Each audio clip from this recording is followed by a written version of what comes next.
வாழ்க வையகம், வாழ்க வையகம், வாழ்க வளமுடன். குரு வாழ்க, குருவே துணை. தமிழ் ஆனந்த யோகம். வாழ்க வளமுடன். தியானமே யோகம், யோகமே ஞானம். இந்த புனிதமான ஒரு நன்னாளிலே, புனிதமான வேளையிலே, தமிழ் ஆனந்த யோக அறக்கட்டளை நிறுவனர் ஐயாவை வணங்கி, தமிழ் ஆனந்த யோக அறக்கட்டளை நிர்வாகம் உள்ளிட்ட செயலாக்கம் புரியும் அன்பர்களை வணங்கி, இந்த இணைப்பில் இணைந்திருக்கின்ற அத்துணை அன்பர்களையும் வணங்கி, அருட்பேராற்றல் கருணையோடும் தமிழ் ஆனந்த யோகம் அருள் ஆசியோடும் இன்றைய சிந்தனை உரைக்கு எடுத்துக்கொண்ட தவத்தின் மேன்மை என்ற தலைப்பில் உங்கள் பாதம் தொட்டு பணிந்து பயணிக்கிறேன். தவம் என்பது எல்லோருக்குமே ஒரு தெரிந்த ஒரு தலைப்பு. தவத்தின் மேன்மை என்பதும் தெரிந்த ஒன்றுதான் என்றாலும், அந்த தவம் வாய்ப்பது என்பதுதான் இந்த மனித குலத்திற்கு அவசியமான ஒன்றாகவும் அத்தியாவசியமான ஒன்றாகவும் எல்லா நிலைகளிலும் முழுமை பெறுவதற்கான ஒரு ஆதாரமாகவும் விளங்குகின்றது. இந்த தவம் என்பது மலைகளிலும் குகைகளிலும் காடுகளிலும் பல நிலைகளில் இந்த புற உலகை விட்டு தனிமைப்படுத்திக் கொண்டு பல சாதனைகளை நிகழ்த்தியிருக்கிறார்கள். ஆனால் தற்போதைய நிலையில் நம்முடைய அன்றாட வாழ்க்கையை கடந்து செல்வதற்கே இந்த தவம் அவசியமான ஒன்றாக இருக்கிறது. இந்த தவத்தை முற்காலத்தில் மெய்யுணர்வு பெறுவதற்கும் முழுமை நிலை அடைவதற்கும் பயன்படுத்தி இருந்தார்கள். ஆனால் இன்றைய இக்காலமானது இந்த தவம் இக வாழ்க்கைக்கும் பர வாழ்க்கைக்கும் வழிவகை செய்யும் அமையில் இருப்பதை உணர்ந்தார் அருட்தந்தை வேதாத்ரி மகரிஷி அவர்கள். ஆகவே இந்த ஒரு தவத்தை, இந்த ஒரு பயிற்சியை அதன் அடிப்படையிலே வடிவமைத்திருக்கின்றார்கள். மனிதன் என்பவன் மனம், உயிர், உடல், இந்த மூன்றடுக்கு நிலையை கொண்டவன் என்று கூறுகிறார். அப்பொழுது இந்த மனமானது உடலுக்கு ஒத்தபடியாகவும் உயிர் சக்தியும் அதற்கேற்றபடியாகவும் ஒருங்கிணைந்து ஒரு நேர்கோட்டில் செயல்படுமேயானால் அந்த மனிதனுடைய நிலை தெளிவாக இருக்கும். அந்த மனிதனுடைய எண்ணம், சொல், செயல் அனைத்தும் தெளிவாக இருக்கும். அப்பொழுது அந்த வாழ்க்கை சிறக்கும். அந்த அடிப்படையிலே நாம் செயல்பட வேண்டுமானால் நம்முடைய உடல் செம்மையாக இருக்க வேண்டும், மனம் செம்மையாக இருக்க வேண்டும், உயிர் வளமாக இருக்க வேண்டும். ஆனால் காலம் தோன்றிய இந்த மனிதகுலம் தோன்றிய காலத்திலிருந்து இன்று வரையில் பார்த்தோமானால் இந்த உலகம் முழுக்க நிரம்பி இருக்கக்கூடிய நிறைவேறாத எண்ணங்களும் ஆசைகளும் அந்த வான்காந்தம் அளவிற்கு விரிந்து குவிந்து இருக்கின்றது. ஒரு சாதாரண மனிதன் இவற்றையெல்லாம் கடந்து அமைதி பெற வேண்டுமானால் அதற்கான நுண்ணிய நிலைக்கு தன்னுடைய மனதை கொண்டு செல்ல வேண்டிய ஒரு பொறுப்பு இருக்கிறது. அடிப்படையாக தனி மனிதன் என்று எடுத்துக்கொண்டால் அவர்களுக்கான பொறுப்பு நிறைய இருக்கிறது. தன்னை எவ்வாறு ஒழுங்கமைத்துக் கொள்ளுவது, தனக்கு உடலுக்கு என்ன செய்வது, மனதிற்கு என்ன செய்வது, உயிருக்கு என்ன செய்வது, இதை முதலில் செய்ய வேண்டிய ஒரு பொறுப்பு ஒவ்வொரு தனி மனிதனுக்கும் இருக்கிறது. ஏனெனில் அந்த தனி மனிதனின் உடலையும் மனதையும் உயிரையும் கொண்டுதான் அந்த மனிதனுக்கு அறிவை வைத்துத்தான் தனக்கும் தன் குடும்பத்திற்குமே செயலாற்ற முடியும். அதற்கு பிறகு தன் குடும்பத்திற்கு ஆற்ற வேண்டிய பொறுப்பை உணர்ந்து செயலாற்ற வேண்டிய ஒரு நிலை இருக்கிறது. அதை தாண்டி கொஞ்சம் கொஞ்சமா உயர்ந்து வந்தோமானால், நாம் வசிக்கின்ற ஒரு தெரு, அப்புறம் அந்த ஊர், அப்புறம் நம்முடைய நாடு, அப்புறம் இந்த உலக அளவிற்கு நாம் என்ன செய்ய வேண்டும் என்று செயல்படும் பொழுது, அதுதான் நம்முடைய மனித தன்மைக்கு தகுந்த செயல்பாடாகிறது. இந்த இயற்கையோடு இணைந்து பயணிப்பதற்கு சாத்தியமான ஒரு செயலாகிறது. அந்த நிலையில் ஒரு மனிதன் தன்னை தயார் செய்து கொள்ள வேண்டும் என்ற அடிப்படையிலே தான் அருட்தந்தை அவர்கள் இந்த பயிற்சியை தன்னை உணர்தல் என்ற ஒரு அடிப்படை நிலையிலும், தனக்கும் சமுதாயத்திற்கும் உள்ள இணைப்பை உணர்தல், அறிதல் என்ற ஒரு நிலையிலும், இறைநிலைக்கும் தனக்கும் உள்ள இணக்கத்தை, இணைப்பை உணருவதற்கும் ஏதுவாக வடிவமைத்திருக்கிறார். நம்முடைய மனமானது சராசரி நிலையில் உணர்ச்சி வயமாக இருக்கின்ற பொழுது, இந்த உண்மைகளை எல்லாம் மனம் ஏற்க தயங்கும். பிறர் மூலம் கிடைக்கின்ற பொழுது கூட அதில் கவனம் செலுத்துவதும் கடினமாக இருக்கும். நம்முடைய மன அலைச்சூழலை நாம் குறைத்து பழக வேண்டும். அந்த தவத்தின் மூலமாக இது சாத்தியமாகிறது. அதை அருட்தந்தை அவர்கள் உணர்ச்சி வயமாக இருக்கின்ற பொழுது அது பீட்டா வேவ்ஸ் என்ற அலைகளிலே இருக்கின்றது சொல்லுகிறார்கள். அது கொஞ்சம் தவத்தின் மூலமாக நுணுகி போனோம்னா ஆல்பா வேவ்ஸ், அந்த ஆல்பா அலைக்கு கொண்டு வரலாம் அப்படின்னு சொல்றாங்க. அந்த நிலையில இருந்து செயல்படும் பொழுது சரியான ஒரு விளக்கமும் தெளிவும் நமக்கு இருந்து கொண்டே இருக்கும் என்று சொல்லுகிறார்கள். இன்னும் கொஞ்சம் உயர்த்தி கொள்ள வேண்டுமானால் அந்த தீட்டா நிலைக்கும் நம்முடைய மனதை கொண்டு சென்றால் சிறப்பாக செயல்பட முடியும் என்று சொல்லுகிறார்கள். அடுத்து டெல்டா அலை என்று சொல்லுகிறார்கள். அந்த நிலைக்கு போகின்ற பொழுது நாம் மெய்யுணர்வாளர்களாகவும் இயற்கையின் ரகசியங்களை உணர்ந்து கொள்ளக்கூடிய தன்மையும் ஒரு சிறந்த நிலையை, ஞானம் பெற்ற நிலையை அடைவதற்கும் சாத்தியமாகும் என்று இதை வடிவமைத்திருக்கிறார்கள். இது எல்லாவற்றையும் பெறுவதற்கு நம்முடைய பதிவுகள், வினைப்பதிவு என்று சொல்லியிருக்கிறார் மகரிஷி. இந்த பிரபஞ்ச பரிணாமத்திலே 5 அறிவு வரை இயற்கையோடு இணைந்த ஒரு நிலைப்பாடு இருந்து கொண்டிருக்கின்றது என்றும், 6வது அறிவு படைத்த மனிதனாக பரிணமிக்கின்ற பொழுது அங்கே இந்த ஐயறிவில் பதிந்த பதிவுகள் செயல்பாடாகவும், 6வது அறிவு என்ற ஒன்று வந்தபோதும் அந்த அறிவை எதற்கு பயன்படுத்த வேண்டும் என்ற நிலை உணராததால் இந்த உலகியல் நாட்டத்திலேயே, புற உலகிலேயே செயல்படுகின்ற பொழுது காலம் அங்கே வீணாகி விடுகிறது. பொருள் ஈட்டுவதற்காகவே, புலனின்பம் அனுபவிப்பதற்காகவே, புகழ் சேர்ப்பதற்காகவே காலம் முடிந்து விடுகிறது. அந்த ஈட்டிய பொருளை அனுபவிப்பதற்கான காலம் இல்லாமல் மரணமும் வந்து விடுகிறது. இப்படித்தான் மனித வாழ்க்கை சராசரியாக உழன்று கொண்டிருக்கின்ற ஒரு நிலை இருந்து கொண்டிருக்கிறது. ஆகவே அந்த நிலையில் அந்த இயற்கையை என்னவாக வைத்து விடுகிறது என்றால், மனிதன் என்ற நிலைக்கு வருகின்ற பொழுது இந்த செயல்பாட்டில் உயருவதற்கான வாய்ப்பை 6வது அறிவு பெற்றுவிட்டதால் மனிதனிடமே அதை விட்டு விடுகிறது.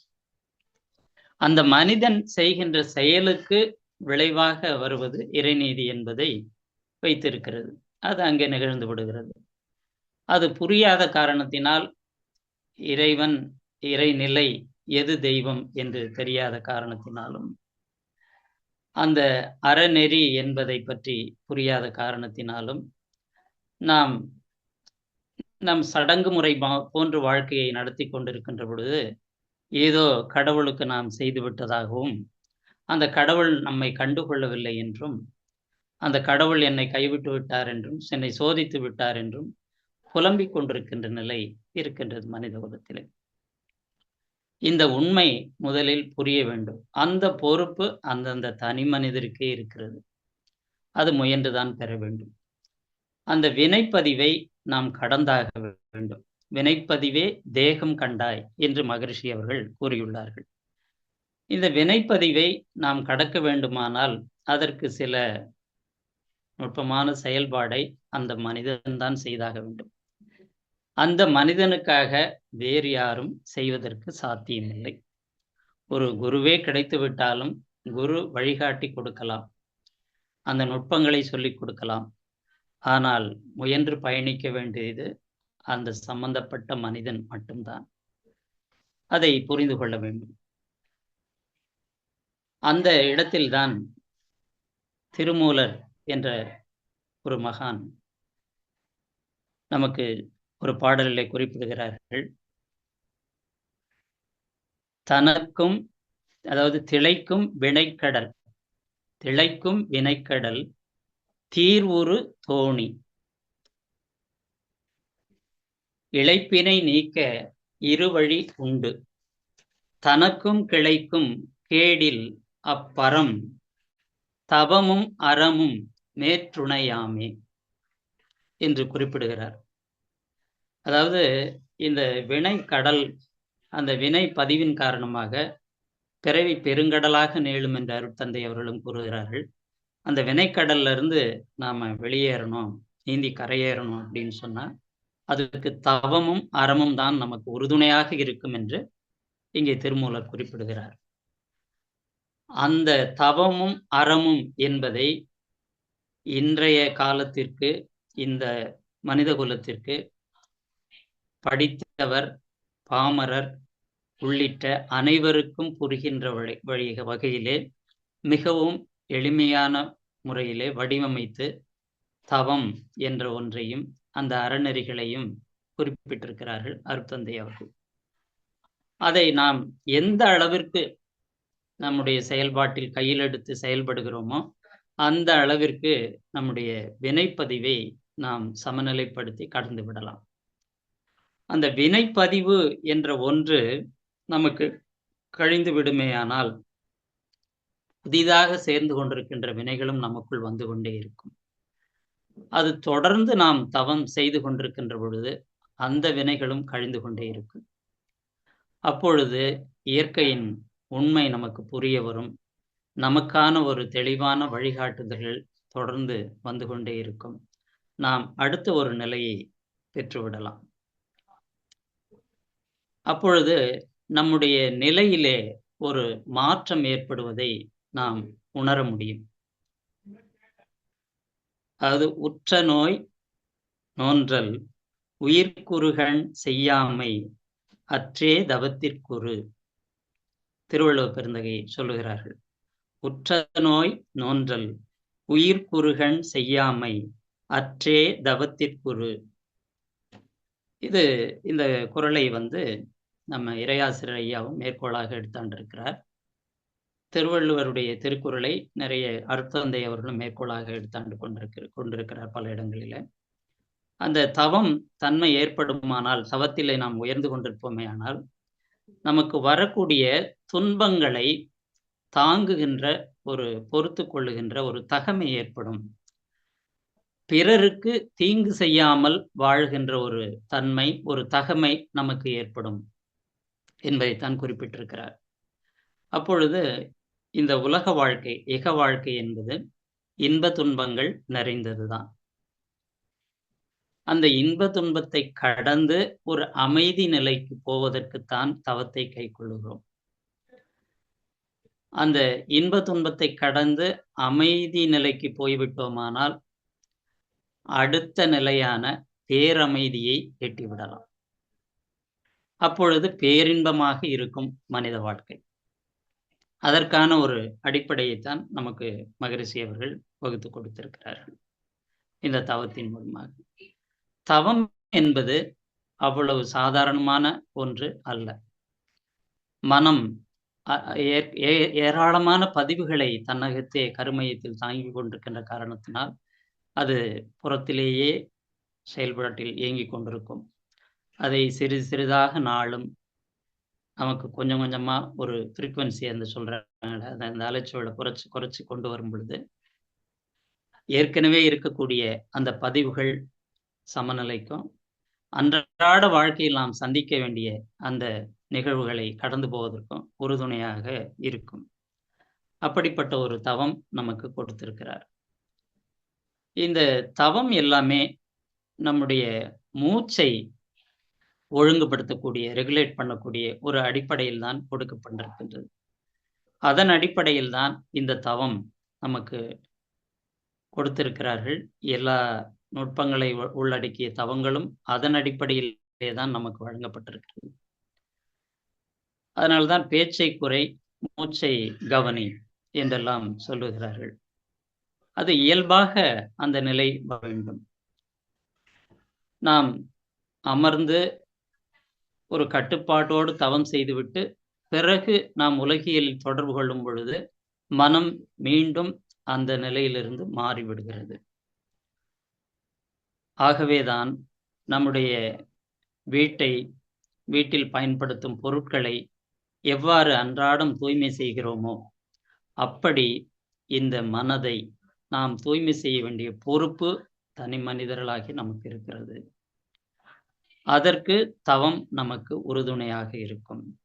அப்ப தவத்தை நாம் தொடர்ந்து செய்து வர வேண்டும். நாளும் விடாமல் செய்கின்ற பொழுதுதான் அங்கே ஒரு தூய்மை பணி நம்மிடம் ஏற்படுகிறது. அதன் மூலம் நாம் நம் தெளிவான செயல்பாட்டிற்கு செல்ல முடியும். அது நம்மை சிறந்த வழியில் வழிநடத்தி கொண்டு செல்லும். இந்த செயலை ஒவ்வொரு தனி மனிதன் பொறுப்பாக உணர வேண்டிய பொறுப்பு அந்த மனிதருக்கு உரியது. அப்ப இந்த தன்மை வந்துவிடுமேயானால், அந்த டோட்டல் ரெஸ்பான்சிபிலிட்டி என்று சொல்வார்கள். முழு பொறுப்பும் என்னுடையதே. என்னுடைய இன்ப துன்பத்திற்கு நானே பொறுப்பு. இந்த உலகத்தில் வந்திருக்கின்ற நான், என்னை சுற்றி இருக்கக்கூடிய இந்த உறவுகள், இந்த அமைப்பு, கட்டமைப்பிலே என்னுடைய பொறுப்பே சிறந்தது. நானே இவற்றையெல்லாம் செய்ய வேண்டும் என்ற ஒரு எண்ணம் நமக்குள் வந்துவிடும். அப்பொழுது நமக்குள் எதிர்பார்ப்பு என்ற ஒன்று இருக்காது. அருட்தந்தை அவர்கள் அதைத்தான் சொல்லுகிறார்கள். எதிர்பார்ப்பு என்ற ஒன்று இல்லையானால் அங்கே ஏமாற்றம் என்ற ஒன்று இல்லை. அது எந்த உறவாக வேண்டுமானாலும் இருக்கலாம். இந்த உறவுகள் எல்லாம் நமக்கு ஏதோ ஒரு காரணத்தினால் இந்த சமுதாயத்தில் ஒரு இணைப்பு மூலம் உருவாக்கப்பட்டிருக்கிறது. அதைத்தான் மகரிஷி அவர்கள் குறிப்பிடுகிறார். சமுதாய இணைப்பில் நாம் நம்மை எப்படி இணைத்துக் கொள்ள வேண்டும் அறிவை வளர்த்து கொள்ளக்கூடிய வகையில்தான் இந்த மனவளக்கலை பயிற்சியை வடிவமைத்திருக்கிறார். அதை புரிந்து செயலாற்ற வேண்டும். நாம் இந்த சமுதாயத்தில் எவ்வளவோ நன்மைகளை பெற்றிருக்கிறோம். அதன் பொருட்டு இந்த சமுதாயத்திற்கு நாம் ஆற்ற வேண்டிய கடமைகளை பொறுப்புணர்ந்து நாம் சிந்திக்க வேண்டும். அதன்படி செயலாற்ற வேண்டும். நம் குடும்பமும் இந்த சமுதாயத்தின் உள்ளடங்கியது. அப்ப நம்முடைய எதிர்பார்ப்பு இல்லாம நம்ம செயலை மட்டும் செய்யணும் அப்படின்னு முடிவு பண்ணிட்டா எல்லாமே சிறப்பா வந்துடும். ஏனென்றால் கடமையை செய்வதற்கு மட்டுமே நமக்கு இங்கு உரிமை வழங்கப்பட்டிருக்கிறது. அதுக்கான விளைவு இப்படித்தான் இருக்கணும் அப்படின்னு எதிர்பார்ப்பதற்கான வாய்ப்பு இல்லை. கீதை சாரமும் அதைத்தான் சொல்லுகிறது. கடமையை செய், பலனை எதிர்பார்க்காதே. மிக உன்னத நிலையிலே உயர்ந்துவிட்ட மகான்கள் கூட அவர்களுடைய கருத்தை விதைப்பதற்குத்தான் உரிமை உண்டு, அறுவடை செய்வதற்கு சாத்தியமில்லை என்று சொல்லுகிறார்கள். அப்பொழுது நாம் நம்முடைய செயல்களை செய்வதற்குத்தான் இங்கு உரிமை கொடுக்கப்பட்டிருக்கிறது. அதற்கான சாத்தியம்தான் இருக்கிறதே ஒழிய அந்த விளைவு இப்படித்தான் இருக்க வேண்டும் என்று நாம் அறுதியிட்டு நிர்ணயிக்க முடியாது. ஏனென்றால் அது இயற்கையின் கையில் இருக்கிறது. ஏனென்றால் அந்த செயலுக்கு விளைவாக அதுவாகவே வருகிறது. அங்கு அதனுடைய செயலை யாராலும் தடுத்து விட முடியாது. இந்த புற சக்திகளால் எதனாலும் தடுத்து விட முடியாது. அப்பொழுது நாம் சரி செய்ய வேண்டியது நம்முடைய எண்ணம், சொல், செயல். இதை சரி செய்ய வேண்டுமானால் தவம் என்பது அவசியமான ஒன்று. அந்த தவத்தின் மூலமாகத்தான் நம்முடைய மன அலைச்சூழல் குறையும். அந்த மன அலைச்சூழல் குறைந்த நிலையில்தான் உணர்ச்சி வய நிலையிலிருந்து உணர்வு நிலையில் சிந்திக்கின்ற தன்மை வரும். அப்பொழுது அந்த உணர்வின் மூலமாக தான் நாம் யார், நமக்கான பொறுப்பு என்ன, சமுதாயத்தில் நம்முடைய பொறுப்பு என்ன, இறை உணர்வு என்றால் என்ன, இறைநிலையோடு எப்படி இணக்கமாக இருப்பது, இந்த தன்மைகள் எல்லாம் புரிய ஆரம்பிக்கும். அப்பொழுது நம்முடைய அன்றாட வாழ்க்கையினுடைய நிகழ்வே தவமாகிவிடும். அதற்கு பேர் தவ வாழ்க்கை என்றெல்லாம் சொல்லுகிறார்கள். அந்த தவ வாழ்க்கைக்கு தகுதியுடையவர்களாக நம்மை ஆக்குவதற்கான ஒரு பயிற்சி தான் தவ பயிற்சியாக நாம் பெறுகிறோம். அந்த தவ பயிற்சியிலே நம்மை எப்படி நாளும் ஈடுபடுத்திக் கொள்கிறோமோ அந்த அளவிற்கு நமக்கு மேன்மை ஏற்படும். இந்த தவம் என்பதை முடிந்தவரை காலை வேளையில், அதிகாலை வேளையில் நாம் செய்கின்ற பொழுது, இந்த புற உலகமெல்லாம் ஓரளவுக்கு ஓய்வில் இருக்கிற காலமா இருக்கிறதுனால, அந்த நேரத்துல நமக்கு கொஞ்சம் மன அலைச்சல் குறைஞ்சி, இந்த பதிவுகள் எல்லாம் நம்ம டிஸ்டர்ப் பண்ணாம இருக்கிறதுக்கான சாத்தியம் ஏற்படும். பிறகு அது நாள் முழுக்க நம்முடைய செயல்பாடுகளை செய்வதற்கு உறுதுணையாக இருக்கும். அந்த ஒரு முயற்சியிலே நம்மை ஆட்படுத்திக் கொள்ள நாம் தயாராக வேண்டும். மாலை வேளையும் அதற்கான ஒரு நேரமாக குறிப்பிட்டிருக்கிறார்கள். அப்பொழுது காலை, மாலை இரு வேளைகளிலும் தவறாமல் நாம் தவத்தை மேற்கொண்டு செயல்படுத்தி கடைபிடித்து வருவோமானால் நம்முடைய சிந்தனையும் சீரமைக்கப்படுகிறது, நம்முடைய செயல்பாடு சீரமைக்கப்படுகிறது. அப்பொழுது நம்முடைய வாழ்க்கை அமைதியை நோக்கி செல்கிறது. அது நாளடைவில் பேரமைதியும் பேரின்பத்தையும் நாம் பெறுவதற்கான சாத்தியத்தையும் உருவாக்கிவிடும். இதை அருட்தந்தை அவர்கள் இந்த தவத்தை அவர் வாழ்க்கையில் கடைபிடித்து அதை வடிவமைத்து செயல்படுத்தியதனால்தான் அவர் ஒரு நடைமுறை வாழ்க்கையிலே ஒரு சிறந்த ஞானியாக, தத்துவ ஞானியாக, உலகியலிலே மற்றவர்களுக்கு ஒரு உதாரண புருஷராக வாழ்ந்து கொண்டிருக்கிறார். ஏனென்றால் இதற்கு முன்னால் இருந்த மகான்கள் மற்றவர்களை நாம் பார்த்திருப்பதில்லை. அவர்கள் எழுதி வைத்தது, சொல்லி வைத்தது, அது எந்த அளவிற்கு இருக்கிறது, அதனுடைய தன்மை என்பதை நுணுகி ஆராய்ந்து பார்க்கின்ற பொழுதுதான் புரியும். ஆனால் நாம் வாழ்ந்த காலத்திலே வாழ்ந்த ஒரு மகான் அருட்தந்தை அவர்கள். அவர்களை பார்க்கின்ற வாய்ப்பையும் பெற்றிருக்கின்றோம். அல்லது நமக்கு அடுத்த தலைமுறை அவரை பார்க்க முடியவில்லை என்றாலும் நாம் பார்த்ததை நேரிலே அவர்களுக்கு சொல்லி உணர்த்தக்கூடிய ஒரு நிலைமையும் பெற்றிருக்கிறோம். அப்படிப்பட்ட ஒரு வாய்ப்பு நமக்கு கிடைத்திருக்கிறது. ஏனெனில் அந்த நல்ல குரு, நல்ல வழிகாட்டுதல் என்று அதுவே ஒரு நல்ல ஆரம்பம். அந்த நல்ல ஆரம்பம் ஒரு பாதி வெற்றிக்கு நம்மை அழைத்து செல்லும் என்று சொல்லுவார்கள். அப்படிப்பட்ட நம்முடைய இந்த பிறப்பு, நம்முடைய வாழ்க்கை ஒரு நல்ல ஆரம்பத்தில் அருட்தந்தை அவர்களுடைய கருணையினால் தொடங்கப்பட்டிருக்கிறது. இந்த ஆரம்பத்தை நாம் சரியாக பிடித்துக் கொள்ள வேண்டும். அதாவது இந்த குரங்கு பிடி என்று சொல்லுவார்கள், அப்படி பிடிக்க வேண்டும். அப்படி பிடித்தால்தான் நாம் நம்முடைய நிலையில் தவறாமல் உயர்ந்து கொண்டு இருக்க முடியும். அதை அருட்தந்தை அவர்கள் படிப்படியா பயிற்சிகளை வடிவமைச்சிருக்கிறாங்க. அதாவது ஆசை சீரமைத்தல். இப்ப புத்தர் ஆசையே துன்பத்திற்கு காரணம் அப்படின்னு சொல்லியிருக்காங்க. ஆனா ஆசையை சீரமைச்சுக்க சொல்றாங்க மகரிஷி. அப்ப இது நமக்கு ரொம்ப எளிமையான ஒரு பயிற்சியா இருக்குது. சினம் தவிர்த்தல். அது அதை எப்படி தவிர்த்தல், அதாவது சினத்தை ஒழிக்கணும்னு சொல்ல, சினம் தவிர்த்தல் தான் சொல்றாங்க. ஏன்னா சினம் இயல்பாகவே எழக்கூடியது மனித குலத்துல. அந்த சினத்தை தவிர்க்க முயற்சி பண்ண சொல்றாங்க. கவலை ஒழித்தல் அப்படின்னு சொல்றாங்க. அந்த கவலையை ஒழிச்சிடணும் அப்படின்னு சொல்றாங்க. ஏன்னா அங்க அந்த வார்த்தையை சரியா பயன்படுத்தி இருக்கிறாங்க. ஏன்னா அந்த கவலை என்பது நாளும் நமக்குள்ள இருக்கக்கூடிய அந்த ஆற்றலை, உயிர் ஜீவகாந்த ஆற்றலை வறண்டு போக செய்துவிடும் என்று சொல்லுகிறார்கள். அந்த கவலை என்ற ஒரு சாதனமானது இந்த மோட்டார் பம்ப் எல்லாம் வந்துட்ட பிறகு நம்ம பார்க்கிற வாய்ப்பு இல்லாம ஆயிடுச்சு அடுத்த தலைமுறையினருக்கு. அந்த கிணத்துக்குள்ள இருந்து, கேணியில இருந்து தண்ணி எடுப்பதற்காக பயன்படுத்தக்கூடிய ஒரு சாதனம். அது அந்த கிணத்து நீரை எப்படி வெளியே எடுத்து காலி செய்து விடுகிறதோ, அப்படி நம்முள்ள இருக்கக்கூடிய ஆற்றலை முழுமையாக அது வறண்டு போக செய்துவிடும். அதனால் அந்த கவலை இருக்கவே கூடாது என்று சொல்லுகிறார்கள். அதுக்கப்புறம் எண்ணம் ஆராய்தல், இதெல்லாம் கொடுத்திருக்கிறாங்க. அருங்குண சீரமைப்பு கொடுத்திருக்கிறாங்க. இவையெல்லாம் பயிற்சியாக நாம் செய்தால்தான் அந்த தவத்தில் நாம் உயர முடியும். அது நமக்கு கருணையோட வந்தவொடனே உடற்பயிற்சி செய்தவொடனே தவம் கொடுத்துடுறாங்க. தவம் கொடுத்துட்டாலும் அந்த தவம் மேலும் நமக்கு சிறக்க அந்த அருட்தந்தை அவர்கள் கொடுத்திருக்கிற இந்த பயிற்சிகளை எல்லாம் நம்ம செய்துட்டு வந்தாதான் அந்த தவம் நமக்கு சிறப்பாக சாத்தியமாகும். அப்படி வருகின்ற பொழுது நாம் மன தூய்மையும் வினை தூய்மை பெற்றவர்களாகிறோம். அந்த மன தூய்மையும் வினை தூய்மையும் நாளும் நம்மை அறநெறி வாழ்க்கைக்கு கொண்டு செல்லும். அப்பொழுது நம்முடைய வாழ்க்கை சிறப்பான ஒரு வாழ்க்கையாக இருக்கும். நாம் நம்மை மட்டும் மேம்படுத்திக் கொள்ளாமல் இந்த சமுதாயத்திற்கான அத்துணை செயல்பாடுகளையும் நம்முடைய பொறுப்புணர்ந்த அளவிலே செயல்படுத்தக்கூடிய ஒரு தகமை நமக்கு கிடைத்துவிடும். இயற்கையும் அதை நமக்கு வழங்கும். இயற்கை நம்மை வழிநடத்தும். இயற்கையே நம்மை ஆட்கொண்டு சிறப்பாக செயல்பட வழியை ஏற்படுத்தி கொடுக்கும். ஆரம்பத்தில் உண்மை என்பதற்கு சோதனை இருக்கும். ஆனால் அந்த உண்மை தொடர்ந்து உண்மையாகவே இருக்குமானால் அந்த சோதனை அது ஒரு உதவியாக நமக்கு வந்துவிடும். அது சாதனைக்கு வழி செய்யக்கூடிய உதவியாக வந்துவிடும். அப்படிப்பட்டது. ஏனென்றால் அந்த உண்மைதான் தெய்வமாக இருக்கிறது. அந்த உண்மை நம்மிடம் அன்பாக இருக்கிறது. எல்லோரிடமும் அன்பாக இருக்கிறது. அந்த உண்மையே எல்லாமாகவும் இருக்கிறது. அந்த உண்மையை அடைவதுதான் மனித வாழ்க்கையின் நோக்கமாக இருக்கிறது. அந்த உண்மை எக்காலத்தும் மாறாத ஒன்று. அந்த உண்மையை நோக்கித்தான் மனிதகுலம் பயணிக்க வேண்டியிருக்கிறது. அந்த உண்மை உண்மையாகவே தான் இருக்கும்.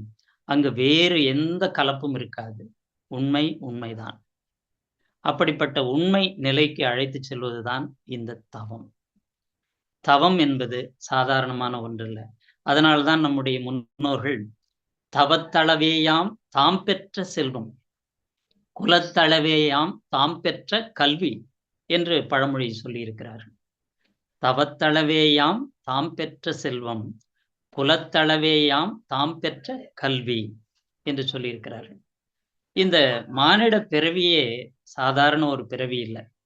பரிணாமத்தில் எழுச்சி பெற்று சிந்தனையாற்றல் படைத்த ஒரு பிறவி, மனித பிறவி நமக்கு கிடைத்திருக்கிறது என்றால் இந்த இயற்கைக்கு நாம் நன்றி உணர்வுள்ளவர்களாகவும் சரணாகதி அடைவர்களாகவும் வாழ வேண்டிய பொறுப்பு நமக்கு இருக்கிறது.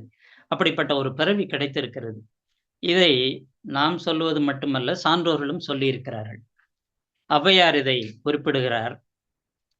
அரிது அரிது மானிடராதல் அரிது, ஆன காலையும் கூன் குருடு செவிடு பேடு நீங்கி பிறத்தல் அரிது, பிறந்த காலையும் கல்வியும் ஞானமும் நயத்தல் அரிது, கல்வியும் ஞானமும் நயந்த காலையும் தானமும் தவமும் செய்வார்க்கு வானவர் நாடு வழி திறக்குமே அப்படின்னு சொல்லியிருக்காங்க.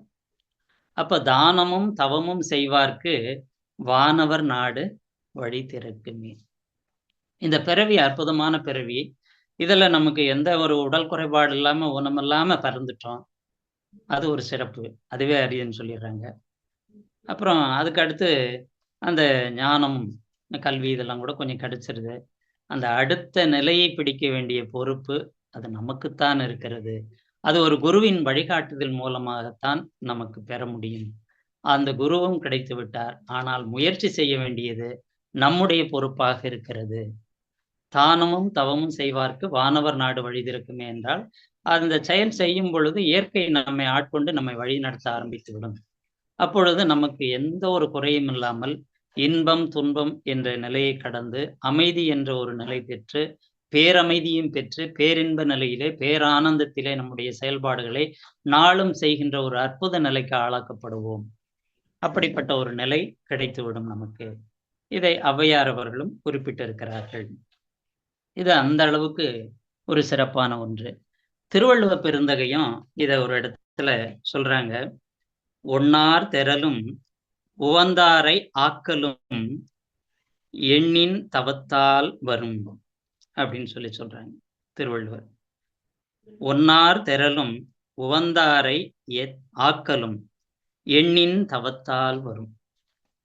அதாவது நம்ம கிட்ட ஒரு பிரச்சனை பண்ணக்கூடிய பகைவர்கள், அவர்களை கடந்து செல்லக்கூடிய, அவர்களை சமாளிக்கக்கூடிய ஒரு வல்லமையும் நம்மை சுற்றி நம்மை சார்ந்து இருக்கக்கூடியவர்களை உயர்த்துகின்ற ஒரு தகமையும் இந்த தவத்தின் மூலமாகத்தான் கிடைக்கும் என்று பொய்யிற் புலவர் அந்த உலக பொதுமுறை என்று திருக்குறளிலே குறிப்பிட்டிருக்கிறார்.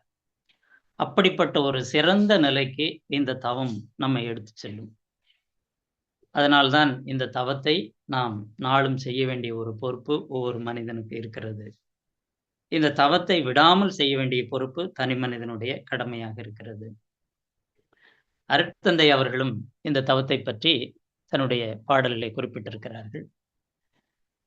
இறைநிலையோடு எண்ணத்தை கலக்கவிட்டு ஏற்படும் ஓர் அமைதியில் விழிப்பாய் நிற்க நிறைநிலையே தானாக உணர்வதாகும். நித்தம் நித்தம் உடலிலே உயிர் இயங்கு மட்டில் உறைந்து உறைந்து இந்நிலையில் பழகிக் கொள்ள உலக இன்பங்களில் அளவு கிட்டும் கரை நீங்கி அறிவே மெய்ப்பொருளாகும். கரைந்துவோம் தன்முனைப்பு காணும் தெய்வம் என்று குறிப்பிடுகிறார். இது எவ்வளவு ஒரு அற்புதமான ஒரு பாடலாக வடிவமைத்திருக்கிறார் பாருங்க. இந்த காலத்துல இந்த மக்களுக்கு இந்த தவம்னா என்னன்னா வேற கேள்வியே வேண்டாம்.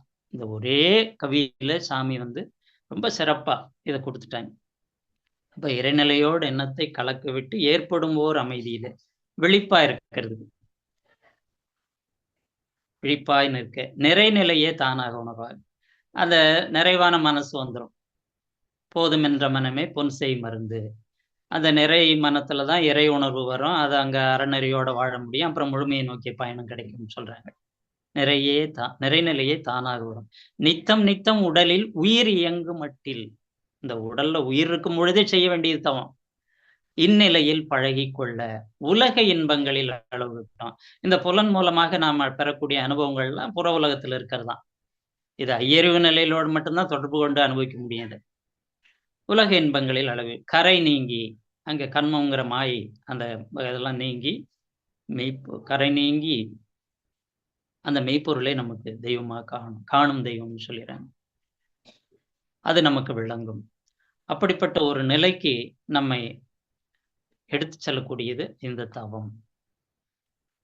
அந்த தவம் நம்ம உயிர்ல ஒடுங்கி ஒடுங்கி பழக பழகத்தான் அது நமக்கு கிடைக்கும். இந்த இறை உணர்வு அறநெறி என்பது மனித குலத்திற்கே உரியது. ஐந்தறிவு நிலையில இருக்கக்கூடிய அந்த உயிரினங்களுக்கெல்லாம் அங்க அதை வலியுறுத்தல. ஏன்னா அது அதனுடைய நிலையிலேயே அப்படியே வாழ்ந்துட்டு அப்படியே போயிடுற காரணத்தினால 6வது அறிவு பெற்ற மனிதனுக்கு மட்டும்தான் இந்த இறை உணர்வும் அந்த அறநெறியும் சொல்லப்பட்டிருக்கிறது. இறை உணர்வு பெற்று முழுமை பெறக்கூடிய தன்மையும் இங்கதான் இருக்கு. மனித பிறவினுடைய நோக்கமே அதுதான் என்று சொல்லுகிறார்கள். அந்த ஒரு உணர்வு பெற முடியாத காரணத்தினால்தான் இந்த மனிதனுக்கு சுத்தி சுத்தி எங்க போனாலும் எதை பெற்றாலும் ஒரு நிறைவே கிடைப்பதில்லை. அது எது கிடைத்தால் இது நிறைவு பெறும் என்பதை உணர்வது தவத்தின் மூலம்தான் நாம் உணர முடியும். அந்த தவம் இல்லை என்றால் இந்த உலகத்தில் எத்துணை சேர்ந்தாலும் அதில் நிறைவு என்பது காண முடியாது. அந்த பாடல்லாம் கூட சொல்லுவாங்க, நிறைவே காணும் மனம் வேண்டும், இறைவா அதை நீ தர வேண்டும், உயர்வு தாழ்வில்லா நிலை வேண்டும் அப்படின்லாம் சொல்லுவாங்க. அப்ப அந்த நிறைவு வர வேண்டும். நிறைவு பெற்ற மனம்தான் அமைதியிலே நிற்கும். இயற்கையில் எல்லாமே நிறைவாக இருக்கிறது. இந்த மனிதன் வருகின்ற பொழுதே அவனுக்கான தேவைகள் எல்லாம் இயற்கை படைத்திருக்கிறது. இயற்கை வளங்களிலே எந்த குறைபாடும் இல்லை. ஆனால் அந்த இயற்கை வளங்களை மாசுபடுத்தாமல், அதில் குறை ஏற்படுத்தாமல் தான் அனுபவித்து அடுத்த சந்ததிகளுக்கும் அதை விட்டு செல்ல வேண்டிய பொறுப்பும் நமக்குத்தான் இருக்கிறது. அந்த பொறுப்பை நாம் உணர்ந்து கொள்ள வேண்டும். அவ்வாறு செய்கின்ற பொழுதுதான் பதிவுகள் அல்லது அந்த பாவங்கள் என்ற ஒன்று நமக்கு சேராமல் இருக்கும். அங்குதான் நாம் கவனித்து செய்ய வேண்டி இருக்கின்றது. ஒவ்வொரு அடியையும் கவனமாக எடுத்து வைக்க வேண்டிய ஒரு பொறுப்பு இருக்கிறது. அந்த பொறுப்பு மனிதனுக்குத்தான் இருக்கிறது, மற்ற உயிரினங்களுக்கு இல்லை. அப்படிப்பட்ட ஒரு நிலையிலே நம்மை நாம் உயர்த்தி கொள்ள வேண்டும். இதை வள்ளல் பெருமானும் உணர்ந்து சொல்லி இருக்கிறார்கள். அவரும் இந்த ஓரறிவு தாவரங்கள்லாம் வாடின போதும் வாடிய பயிரை கண்ட போதெல்லாம் வாடினேன் அப்படின்னு சொல்றாரு. அப்ப அது எந்த அளவுக்கு நுணுகி சென்றிருந்தால் அந்த பயிர் வாடுவதைக் கண்டு கூட வாடியிருக்கிறார் என்றால் அதற்குள் அத்துணை பொருள் இருக்கிறது. அந்த பயிர் நன்றாக விளைகின்ற பொழுது அது உணவாக எல்லோருக்கும் கிடைக்கிறது, எல்லோருக்கும் பயன்படுகிறது, இப்படியெல்லாம் இருக்கின்றது. அந்த ஒரு தன்மையில அவர் அதை குறிப்பிட்டிருக்கிறார். ஒரு சாதாரண மண் கட்டி உடைந்து விட்டால் கூட அவர் மனம் அங்கே கலங்கும். அந்த அளவுக்கு அந்த மெல்ட் என்று சொல்லுகிறார்களே, உருகிய நிலையில் அன்பு அவருள் இருந்திருக்கிறது. அந்த நுணுகி பார்க்கக்கூடிய ஒரு தன்மை இருந்திருக்கிறது. அதை இந்த பிரபஞ்சம் முழுக்க தொடர்பில் இருக்கக்கூடிய ஒரு மனம் அவரிடம் இருக்கிறது. அதுதான் மகரிஷியும் குறிப்பிடுறாங்க. அன்பும் கருணையுமாய் அகன்ற நிலையிலுள்ளாய், என் மனத்தை விரித்தே இணைத்து கொண்டாய் உன்னுள்ளே, கண்ம வினைகளெல்லாம் கழிந்தன உணர்கிறேன், உன்னை உணர்ந்துய உலகோர்க்கு தொண்டாற்றி மகிழ்வேன் என்று சொல்லுகிறார்கள் தந்தை அவர்கள். அப்ப அந்த அன்பும் கருணையுமா எங்குமே இருக்குதுன்னு சொல்றாங்க. இந்த பிரபஞ்ச அளவுக்கு மனம் விரிகின்ற பொழுதுதான் அந்த உண்மை, பேருண்மை நமக்கு புரியும். அப்ப புரிகின்ற பொழுது அந்த தொண்டு செய்யக்கூடிய ஒரு தகமை நமக்கு வருகிறது. அதனால அந்த அன்பு மலர்கின்ற பொழுதுதான் அது எல்லா உயிர்களிடம் பரிணமிக்கிறது. அது எந்த வேறுபாடும் இல்லை. அங்குங்கனாதபடி எங்கும் பிரகாசமாய் ஆனந்த பூர்த்தியாய் என்று தாய்மான பெருந்தகையும் சொல்வார்கள். எல்லா இடத்திலும், எல்லா காலத்திலும், எல்லா நிலைகளிலும் இருப்பது அந்த பிரம்மமே, அந்த மெய்ப்பொருளே. அப்பொழுது நாம் எதனுடனும் இணக்கமாக இருக்க வேண்டும் என்ற உண்மை நமக்கு புரிய வேண்டும். அந்த பொறுப்பு நமக்கு வர வேண்டும். அந்த தகமை வருகின்ற பொழுதுதான் இயற்கையோடு இணைந்த வாழ்க்கை வரும். அப்பொழுது அங்கே நம்முடைய தொண்டு தொடங்கிவிடும். அந்த கொண்டு வந்த வினையை தொண்டு செய்து போக்குவோம் என்ற ஒரு நிலை நமக்கு ஏற்படும். இப்படி எவ்வளவு ஒரு ஆராய்ச்சியின் மூலம் அடிப்படையில் எந்தெந்த நிலையில் எப்படி நாம் இந்த பயிற்சிகளை எடுத்தால் இந்த நிலைக்கு வர முடியும் என்பதை ஆராய்ந்துதான் இந்த மனவளக்கலை பயிற்சியை நமக்கு வடிவமைத்து கொடுத்திருக்கிறார்கள் அருள் தந்தை அவர்கள்.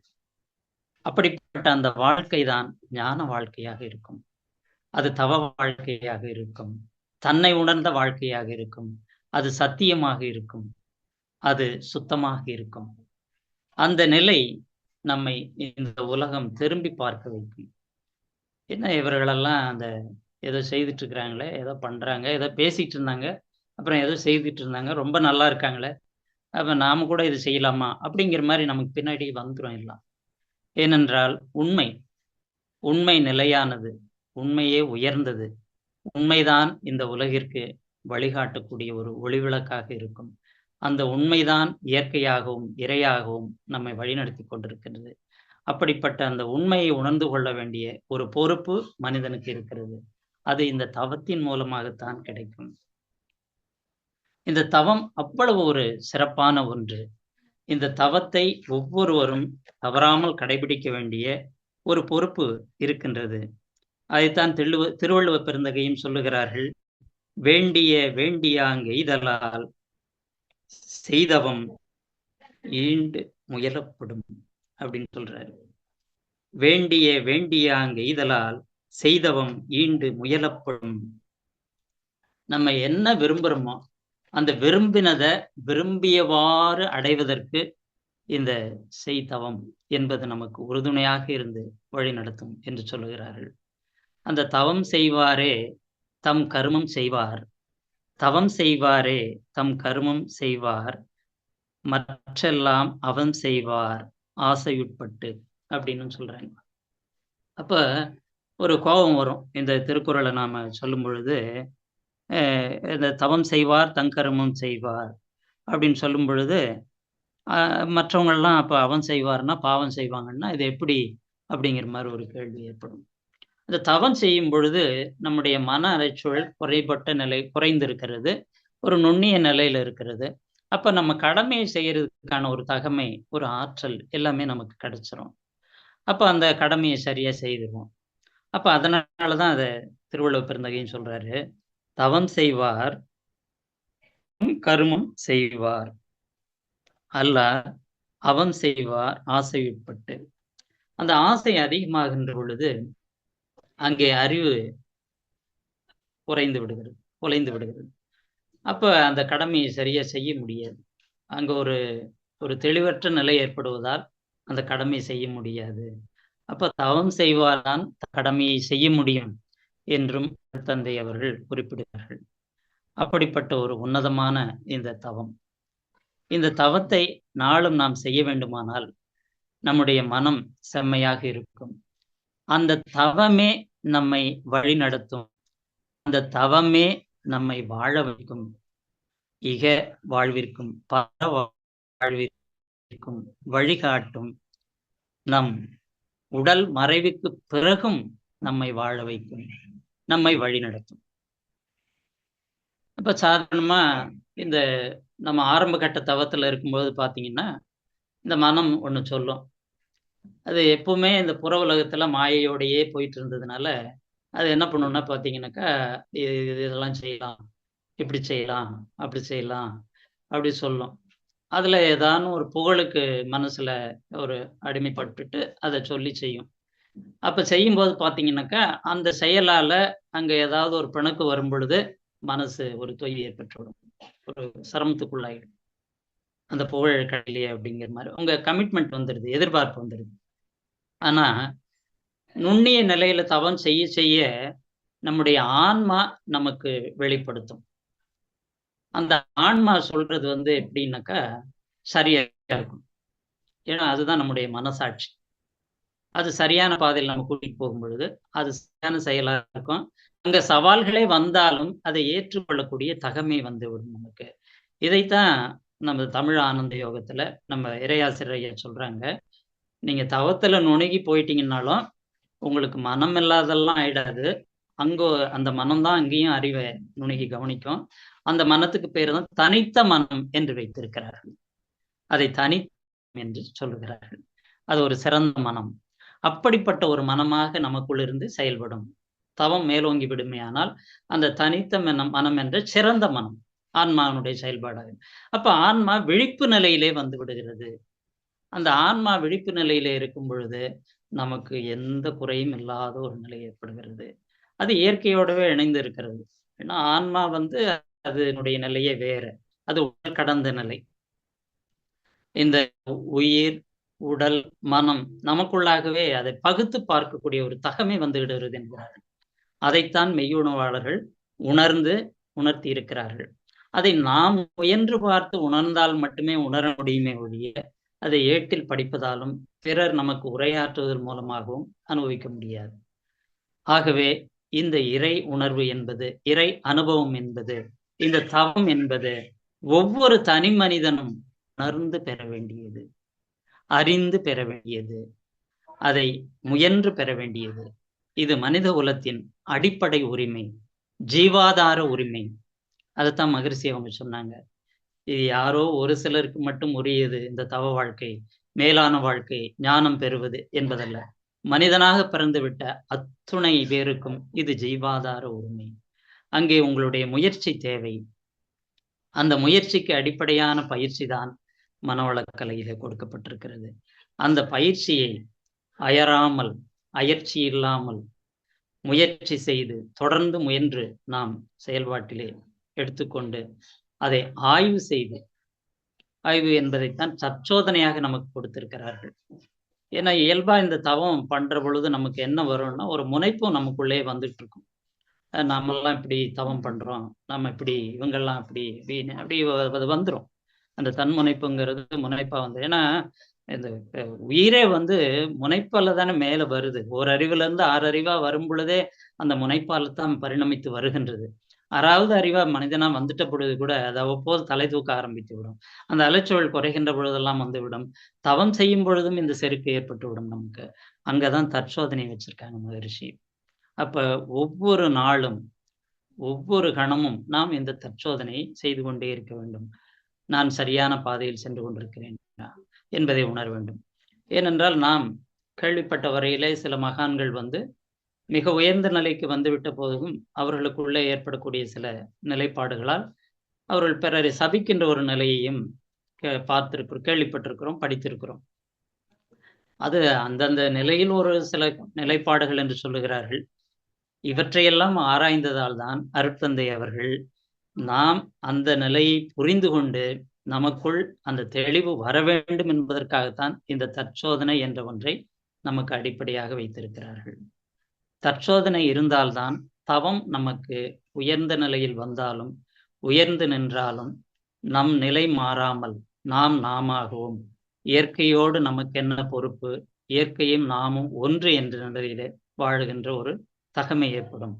அப்படிப்பட்ட ஒரு உன்னதமான நிலை நமக்கு கிடைக்கும் என்பதை உணர்த்துவதற்காகவே, அந்த நிலையை அடைய வேண்டும் என்பதற்காகவே மிக சிறப்பாக தன்னையே உட்படுத்தி கொண்டு ஒரு மெழுகுவர்த்தி எப்படி தான் எரிந்து வெளிச்சம் கொடுக்கிறதோ, அந்த மெழுகுவர்த்தி எரிவதனால் அது பிறருக்கு வெளிச்சம் கொடுக்கிறதோ, ஒரு தீபம் 1000 தீபத்தை ஏற்ற முடியும் என்று சொல்கிறார்களோ, அப்படி மகரிஷி தன்னை உட்படுத்தி அந்த ஆராய்ச்சியின் மூலமாக இறைநிலையோடு எண்ணத்தை இணைத்து இந்த மனிதகுலம் உய்வதற்கான மிக சிறப்பான பயிற்சிகளை மிக எளிய முறையிலே இந்த மனவளக்கலை என்ற பயிற்சி மூலமாக நமக்கு கொடுத்திருக்கிறார்கள்.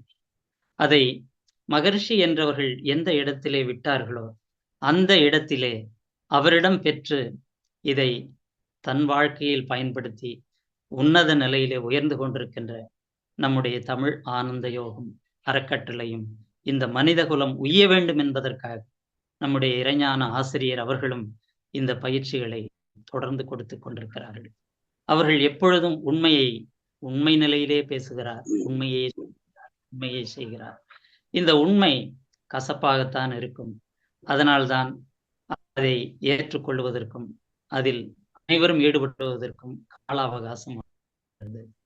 ஆனால் கால அவகாசம் ஆனாலும் அது நிலைத்து நிற்கும், நேர்மை வழியிலே நம்மை வழிநடத்தி கொண்டு செல்லும், எல்லோருக்கும் பயனளிக்கக்கூடியதாக இருக்கும், சிறப்பாக இருக்கும். அப்படிப்பட்ட ஒரு உண்மை நமக்கு இந்த அமைப்பின் மூலமாக கிடைத்து கொண்டிருக்கிறது. இதை நாம் பயன்படுத்தி கொள்ள வேண்டிய பொறுப்பு நம்மிடம் இருக்கிறது. அவர்கள் வடிவமைத்து விட்டார்கள், அருட்தந்தை கொடுத்து விட்டார்கள். இந்த நிலையிலே ஐயா அவர்களும் தன்னுடைய அயராத பணியை தொடர்ந்து செய்து கொண்டிருக்கிறார்கள். அருள் தொண்டர்களும் இந்த அமைப்பிலே செயல்பாட்டில் இருந்து கொண்டிருக்கிறார்கள். பயன்படுத்தி கொள்ள வேண்டியதுதான் நம்முடைய வேலை. அதாவது எல்லா அறுசுவை விருந்தும் படைக்கப்பட்டு விட்டது, அதை சுவைத்து சாப்பிட வேண்டிய வேலைதான் நமக்கு. நாம ஒன்றும் கஷ்டப்பட்டு அதுல எதையோ உருவாக்குறது செய்யறதெல்லாம் கிடையாது. அதுக்குத்தான் அழைக்கிறாங்க.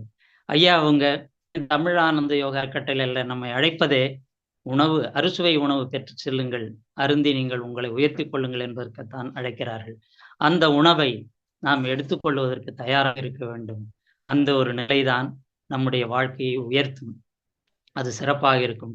ஏதோ ஒரு விழாவுக்கு சென்றோம், உணர்ந்தினோம் என்று இல்லாமல் இது நம்முடைய வாழ்க்கைக்கு தேவையான அறுசுவை உணர்ந்து, நம்முடைய மனதிற்கு தேவையான அறுசுவை உணவு, நம்முடைய அறிவுக்கு தேவையான அறுசுவை உணவு, நம்முடைய உயிருக்கு ஆன்மாவிற்கு தேவையான மிகச்சிறந்த அறுசுவை உணவு. அப்படிப்பட்ட ஒரு உணவு இங்கே நமக்கு கிடைக்கிறது. அதை நாம் எடுத்துக்கொள்ள வேண்டும். அந்த விருந்து நமக்கு பெறுவோமானால் நாம் சிறந்த நிலையில் உயர்ந்து விடலாம். இந்த ஒரு தன்மையை மனிதகுலம் புரிந்து கொண்டு தவத்தின் மூலமாக உயர்த்தி கொள்ள வேண்டிய பொறுப்பு ஒவ்வொரு தனி மனிதனுக்கும் இருக்கிறது. இந்த தவம் சிறப்பான ஒன்று. அதனால்தான் தவத்தளவேயாம் தான் பெற்ற செல்வம், குலத்தளவேயாம் தாம் பெற்ற கல்வி என்று முன்னோர்கள் சொல்லியிருக்கிறார்கள். ஏனென்றால் ஒவ்வொரு மனிதனும் தான் 16 செல்வங்களை பெற வேண்டும் என்று சொல்லுகிறார்கள். அந்த 16 செல்வங்களையும் பெற்று வாழ்கின்ற பொழுதுதான் இந்த மனதிற்கு ஒரு நிறைவு ஏற்படும். அந்த நிறைவு ஏற்பட்ட பின்னால் தான் தன்னுடைய நிலை, தான் வந்த நிலை, தன்னுடைய இயற்கையின் நிலை, இறைநிலை, தான் செய்ய வேண்டிய நிலை, இவற்றையெல்லாம் சிறப்பாக செய்ய முடியும். அப்படிப்பட்ட ஒரு அற்புதமான ஒரு நிலைப்பாட்டில் இந்த மனிதகுலம் பிறந்திருக்கிறது. அதனுடைய பொறுப்பு இருக்கிறது, அதனுடைய கடமை இருக்கிறது, அதனுடைய செயலாற்றல் இருக்கிறது. அதை செம்மையாக செயல்படுத்துவதற்கு அடிப்படையான உறுதுணையான ஆதாரம் தவம் என்ற ஒன்றே. இது உலகம் தோன்றிய காலத்தின் தொட்டு மெய்யுணர்வு பாதையை நோக்கி சென்றவர்களுக்கும் உலக வாழ்க்கையை நோக்கி சென்று கொண்டிருப்பவர்களுக்கும் அடிப்படை ஆதாரமாக விளங்குவது தவம் ஒன்றுதான். சாதாரணமான உலகியல் வாழ்க்கை கூட இப்பொழுது பார்த்தீர்களானால் இதை பர்சனாலிட்டி டெவலப்மெண்ட் என்று சொல்லியும், ஆளுமை திறன் ஊக்க பயிற்சி என்றும், தன்னை மேம்படுத்திக் கொள்ளக்கூடிய பயிற்சி என்றும், மனோ தத்துவ பயிற்சி என்றும் இந்த தவத்தின் மூலமாக கொடுத்து கொண்டிருக்கிறார்கள். அதன் மூலம் பயனை அடைந்து கொண்டிருக்கிறார்கள். எந்த அளவிற்கு நாம் கையில் எடுக்கின்றோமோ அந்த அளவிற்கு அது நமக்கு பயனுள்ளதாகவும் உண்மையானதாகவும் உண்மையை நோக்கி பயணிப்பதற்கு உறுதுணையாகவும் மிகச் சிறப்பாக இருக்கக்கூடிய ஒரு தவம் இது. அந்த தவம் நம்மை கண்டிப்பாக காப்பாற்றும். இந்த உலகத்தில் இருக்கக்கூடிய எத்துணை செல்வங்களும், எத்துணை உறவுகளும் நம்மை கைவிட்டாலும், தவம் நம்மை ஒருபோதும் கைவிடாது. நாம் எந்த அளவிற்கு அந்த தவத்தை கையில் எடுக்கிறோமோ, எந்த அளவிற்கு அந்த பயிற்சியிலே முயற்சி செய்கிறோமோ, அந்த தவத்தில் திளைத்து நாம் மேன்மை அடைகிறோமோ, அந்த அளவிற்கு நம்மோடு இருந்து அது தொடர்ந்து வழிநடத்தும். அது மண்ணோழி காலம் மட்டும் நமக்கு துணையாக நிற்கும். அப்படிப்பட்ட ஒரு சிறந்த தவம். அந்த தவத்தை பற்றித்தான் நமக்கு இன்று சிந்தனை உரைக்கு தவத்தின் மேன்மை என்ற தலைப்பிலே கொடுத்திருக்கிறார்கள். இது சாதாரண இந்த குறித்த நேரத்தில் சொல்லி விளக்கக்கூடிய ஒரு தலைப்பல்ல. ஆனால் குறித்த நேரத்தில், குறித்த காலத்தில் இதை சொல்ல வேண்டிய பொறுப்பு இருப்பதால் இந்த அளவிற்கு நாம் சொல்லியிருக்கிறோம்.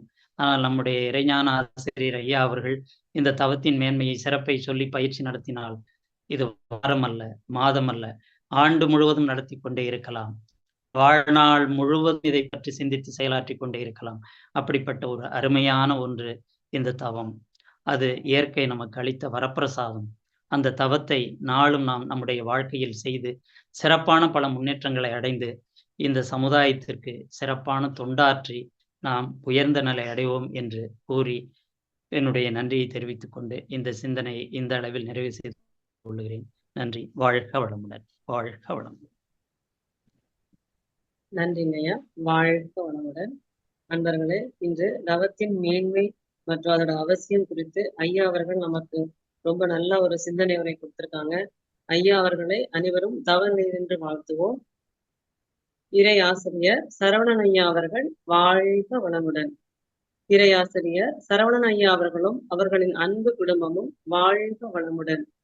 ஐயா அவர்கள் அருட்பேராற்றல் கருணையினால் உடல்நலம், நீளாயுள், நிறை செல்வம், உயர் புகழ், மெய்ஞானம் ஓங்கி வாழ்க வளமுடன், வாழ்க வளமுடன், வாழ்க வளமுடன்.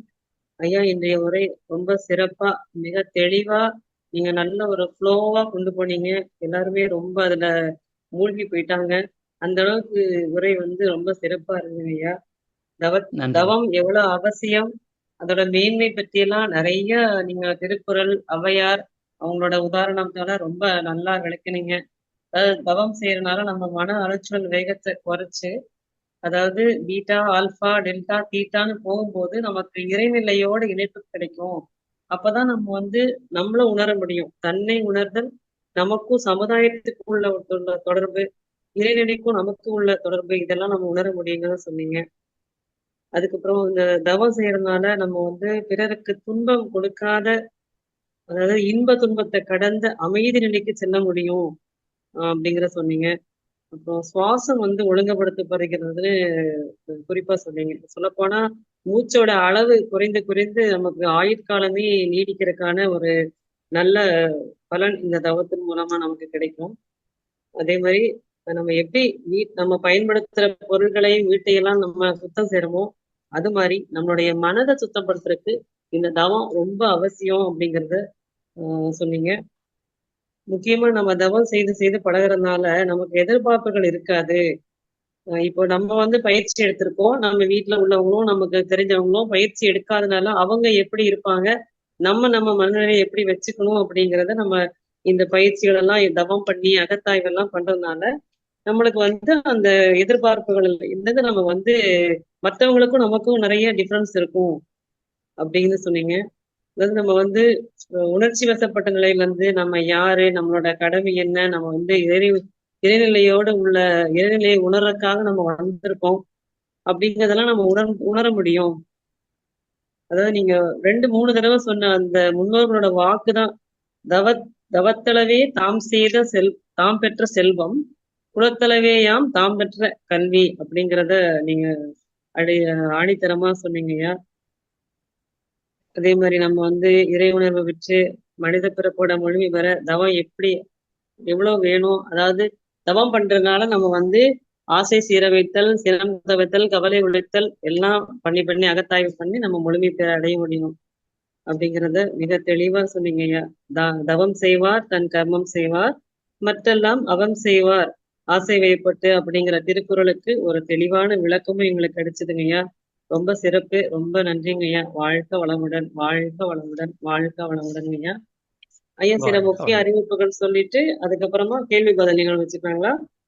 சரிங்கம்மா, சரி. சில முக்கிய அறிவிப்புகள்.